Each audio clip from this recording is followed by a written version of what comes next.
y pues allí se habla entonces de esta nueva alternativa, esta nueva modalidad que se podría trabajar en Bogotá, que es la recarga mensual. Por eso a esta hora de la mañana saludamos a Germán Prieto, quien es investigador y analista en temas de movilidad, docente de la Universidad Tadeo Lozano, quien pues analiza todos estos temas de movilidad sostenible y pues vamos a preguntar qué tan viable es esta nueva alternativa en Bogotá.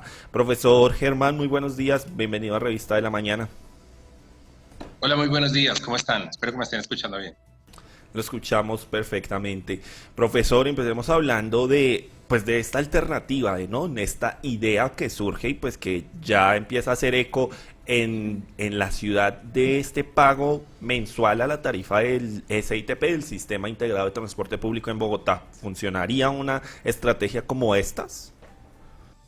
Bueno, hay varios elementos ahí que tenemos que tener en cuenta. Por una parte, digamos que todos nuestros oyentes comprendan que la situación financiera del transporte público es muy delicada y que es muy importante para toda nuestra sociedad, para nuestra ciudad, que podamos mantener con vida y mantener con muy buena calidad y un precio no tan costoso el sistema de transporte público. Eso hay que entenderlo como contexto porque necesitamos, por una parte, traer nuevos usuarios, generar más viajes en el transporte público, y por el otro, pues es como preguntarnos todo tipo de descuentos, subsidios, rebajas, ¿cómo la costeamos? Si la costeamos con impuestos o qué.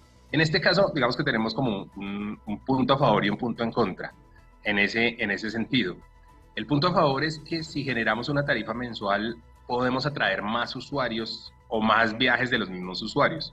Si yo ya pagué mi tarifa mensual, seguramente no voy a tener esa tentación de comprarme una moto, un carro, de hacer viajes en aplicaciones y otras formas de viajar, sino pues que si ya pagué mi viaje, pues voy a utilizar más el transporte público. Y eso es positivo en un contexto en el cual la cantidad de usuarios de Transmilenio y del componente zonal del SITP han ido en decrecimiento.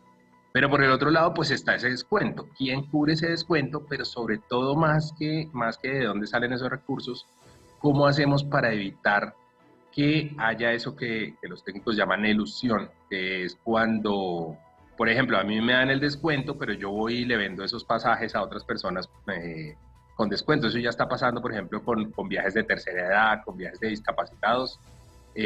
Personas inescrupulosas cogen esas tarjetas y van y venden ese pasaje más económico en las estaciones. Entonces sería una gran inquietud, ¿cómo haríamos para controlar que esos viajes que se pagan en una tarifa mensual realmente sean utilizados únicamente por el usuario propietario de la tarjeta? Sí, profesor, pues también teniendo en cuenta ese hueco fiscal o ese déficit fiscal que a diario escuchamos que mantiene el sistema de Transmilenio y que llevan a que año a año pues se realicen alzas en la tarifa, ¿por qué en este momento se ve viable o plantea esta tarifa mensual? ¿Qué nos lleva a precisamente tener en cuenta esta idea?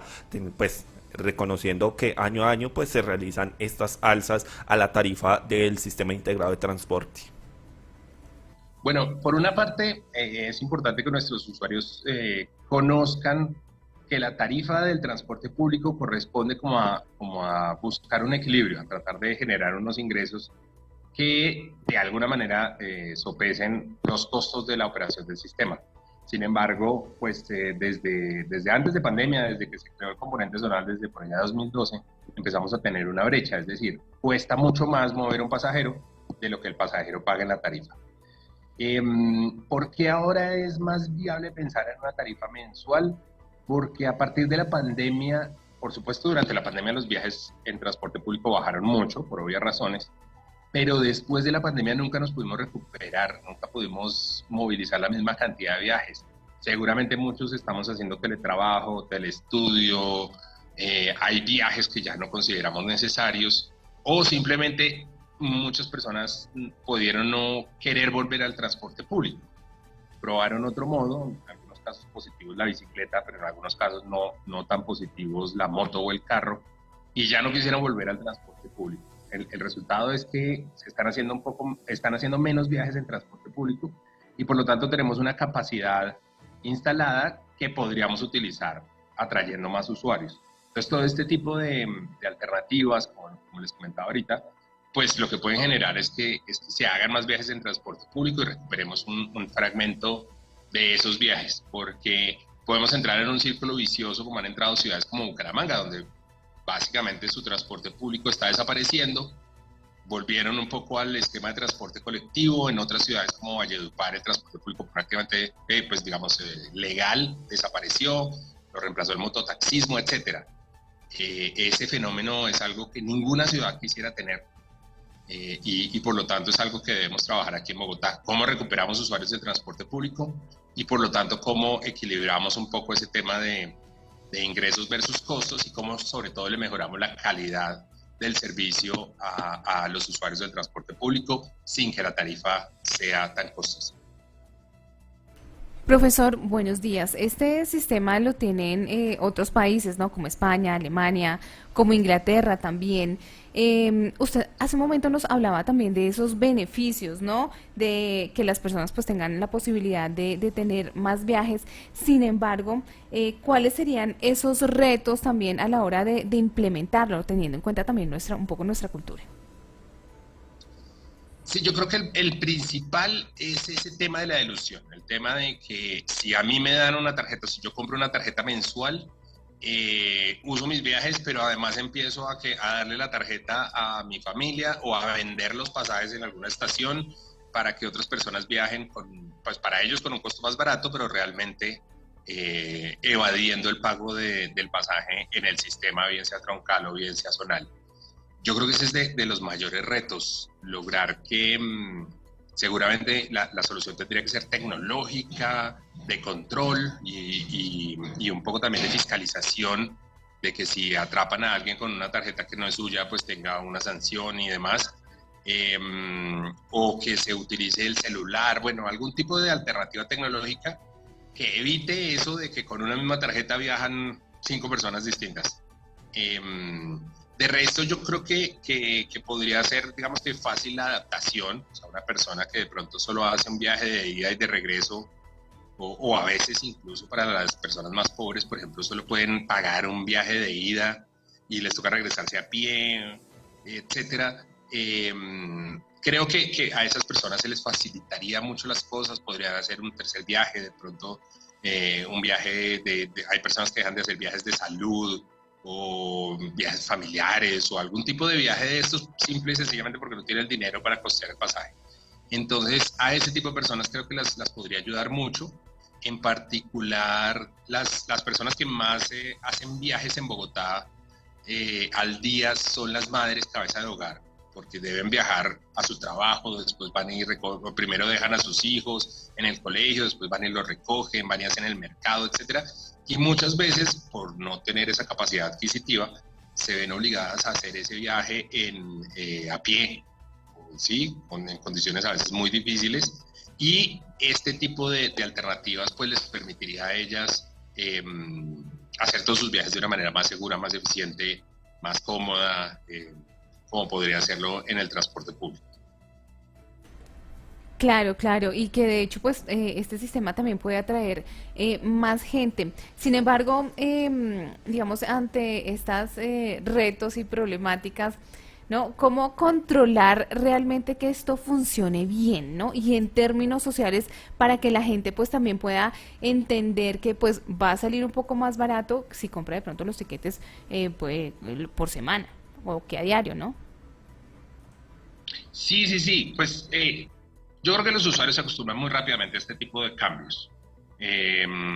Más aún porque además, pues otra de las cosas que no hemos mencionado de ventaja en una tarifa mensual es que me ahorra a mí, digamos, también muchas filas de compra del pasaje. Tenemos que tener presente que no todas las personas tienen, por ejemplo, para recargar, qué sé yo, 50.000 pesos, porque pues, realmente viven en el día a día. Todas las personas que trabajan en la informalidad, que van y se rebuscan sus ingresos para ese día, pues no tienen la posibilidad de comprar como ya un pasaje cada vez. En este caso, si pudieran tener ese ahorro. Profesor, qué pena interrumpirlo. No lo escuchamos bien en este momento. ¿Puede retomar, por favor? Ay, caramba, no sé Ya, si no ahora sí. internet. Listo. Decía que pues las personas, digamos, los usuarios se acostumbran muy rápidamente a este tipo de cambios. Y estaba mencionando un tema que no hemos todavía tratado, y es el hecho de que este tipo de alternativas puede reducir también las filas de compra de pasaje. Y porque pues, sobre todo las personas que viven al diario, que viven tratando en el rebusque, como decimos acá, tratando de conseguir el ingreso del día, pues no tienen para recargar 10.000, 20.000, 30.000 pesos así de fácil. Podrían hacerlo si saben que eso les implica un descuento, pues entonces de pronto ahí sí tratan de conseguir el recurso y conseguir los pasajes del siguiente mes. Eso además les permitiría tener, digamos, como segura la posibilidad de que me voy a poder mover el siguiente mes. Yo tengo con qué moverme y puedo ponerme a buscar trabajo, puedo ponerme a buscar alternativas económicas, a hacer otras cosas, y además me evito filas y sale un poco más económico. Yo creo que las alternativas tecnológicas están muy probadas, hay muchas ciudades, de hecho, Medellín incluso, y en otras partes latinoamericanas, en otras ciudades latinoamericanas, se implementa este tipo de pasajes con descuento mensual. Profesor, qué pena interrumpirlo nuevamente, pero continuamos con problemas del audio. Tal vez sí pueda, no sé, despejar un poco el micrófono, tal vez. Ah, es un problema del audio, no de internet. Bueno, mil disculpas con ustedes. Sí, les decía que pues en diferentes ciudades, incluso latinoamericanas, está implementado ese tipo de descuentos. Y la tecnología que tenemos aquí con nuestra tarjeta inteligente del sistema de transporte público permite hacer ese tipo de cosas de manera muy sencilla. Y para el usuario no implica otra cosa, sino simplemente ir y pedir el nuevo estilo de recarga. Tecnológicamente no tendría mucha dificultad, salvo, como lo decía anteriormente, pues el hecho de qué tecnología aplicamos para tratar de evadir esa reventa de pasajes, lo cual no es nada sencillo. Pero para las personas sí puede resultar, digamos, muy útil y muy fácil de adaptación. Simplemente voy y compro y digo una recarga mensual, ya sé cuánto me cuesta y sé que durante el mes voy a tener todos los viajes gratuitos. Creo que en ese caso, digamos, una de las cosas que se utiliza en muchas partes del mundo y que desde hace rato necesitamos usar, pero si usamos pasajes mensuales por mayor razón, es una cosa que se llama como el control en vía, el control dentro del sistema. Es decir, no solamente tengo que validar mi pasaje en un torniquete a la entrada, sino que además puede pasar eventualmente patrullas de policía, ¿sí?, de vigilancia, que me piden mi tarjeta y que pueden comprobar muy fácilmente si pagué o no pagué el pasaje. Y qué tipos de pasaje, y que tengo mi tarjeta y no la tarjeta de otra persona. Ese tipo de controles, si son acompañados de la sanción correspondiente y se sabe que realmente se puede controlar esa sanción, pueden evitar ese tipo de reventa de los pasajes y de mal uso de ese tipo de bonos mensuales. Sí, profesor, recibimos una pregunta de un oyente en el que pues nos dice qué garantiza que si al comprar una tarjeta mensual pues tendría una buena movilidad, ya que el servicio actualmente se demora demasiado y terminaría de alguna forma congestionado. ¿Se prevé también a futuro ese tipo de reacciones que se tengan respecto al servicio si pues los usuarios llegaran a comprar una tarjeta mensual y pues de alguna forma se intensifica el número de viajes en Transmilenio o en el ICTP? Muy buena pregunta, muy buena pregunta. Y un poco ahí nos referimos a lo que yo decía antes de la capacidad instalada. Como ha bajado la cantidad de usuarios, por eso es que ahora podemos hablar de tarifa mensual. Porque antes uno sí podía decir, oiga, en Transmilenio estamos a full, digamos, ya tenemos todos los buses en operación, y sin embargo, pues la cantidad de usuarios que llegó a ser más de 2,5 millones al día de viajes se hacían en Transmilenio. En este momento ya estamos alrededor de los 2 millones, calculo yo. Lo cual hace que si seguimos con, digamos, con los buses abarrotados o con las frecuencias muy bajas, es precisamente por esa ecuación malvada de decir que tratamos de que los ingresos sean igual a los costos de operación. Es decir, si tengo menos usuarios, pues mando menos buses. ¿Por qué? Simplemente porque la ciudad no tiene para costear aún más y más, además del faltante que ya tenemos, pues es muy costoso y no tenemos de pronto los recursos definidos de con qué vamos a pagar eso.